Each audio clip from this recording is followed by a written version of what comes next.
All right, guys. The draft is over. We are officially into the Broncos virtual off-season program. We just talked roster projections.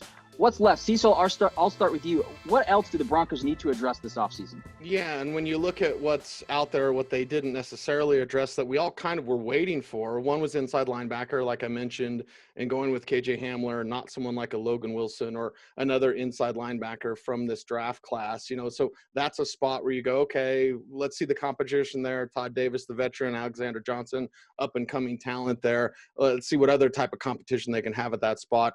Offensive tackle, you're addressing the interior of the offensive line, which is fantastic. Tackle, maybe that's a spot where this team could have looked instead of the way they went in the draft. And I'll say another corner. I've been fully expecting another corner, whether that was in the draft. I thought we might get a couple, or that was in free agency. So maybe, just maybe, we get to August or early September and another corner finds his way to Denver.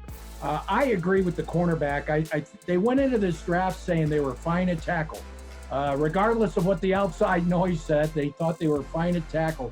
Jawan James, Garrett Bowles have to step up, but they've kind of made their bed with those two guys, and so they are going to be the tackles. They have not shown any interest in Jason Peters, by the way, but I think they need to get a experienced corner. I think that's one area that they didn't quite address in the top couple of rounds like I thought they would. And there's still a couple decent veterans out there like Logan Ryan. Yeah, I got to agree with you there. The depth at corner is still something that's troubling for me. And that kind of concerns me. The other thing is the depth at safety. You got two great starting safeties there, but if one of them goes down, you're in a world of hurt. None of those other guys are starting caliber NFL players. And that's a problem. K-Jack's 32 years old. Justin's coming off the franchise. Is going to be playing on the franchise tag unless they get a deal done. So I feel like you've got to have some help there at the safety position. They didn't address that. That to me, just the entire secondary was really the part I felt they could have put more into and didn't. The virtual offseason, we mentioned it at the top.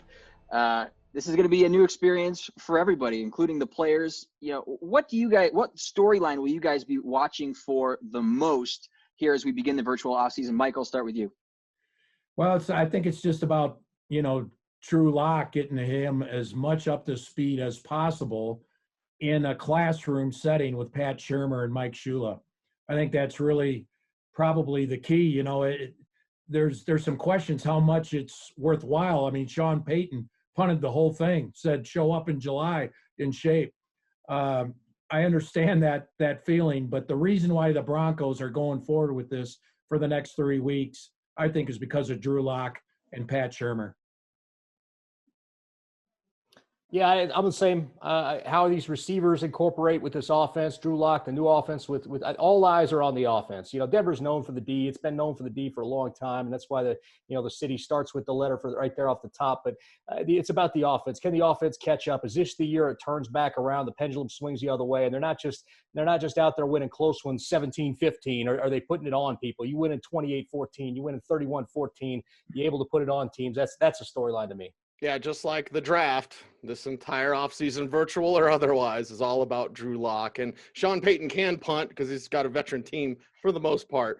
Denver Broncos need to put in that extra work with Lock and these young players, and they'll do just that. We asked earlier, Mike, you mentioned it, the youth this offseason. Melvin Gordon, it seems like at the skill position, going to be the elder statesman at 27. At what point do you think, how important, you mentioned it, the youth, are these guys going to benefit the most from the offseason in addition to Drew Lock, those young receivers and those young guys at the skill positions? Yeah, I mean, you got to get in the playbook. That's where rookies kind of struggle. They're swimming. As good as these rookies sounded here this weekend, starting in about a week, they're rookies and they're not very good anymore. they gotta learn the playbook as much as they can. I really feel for them. I think this is going to be a tough time to be a rookie, and we'll see how much they can comprehend in a virtual classroom.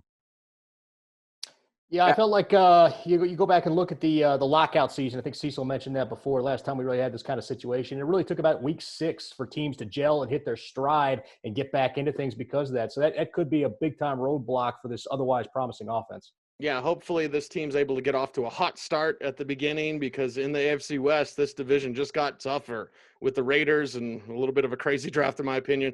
Chargers put together a great draft, and so did the Chiefs. So you got to keep up with the Joneses. Hopefully a hot start helps them do that.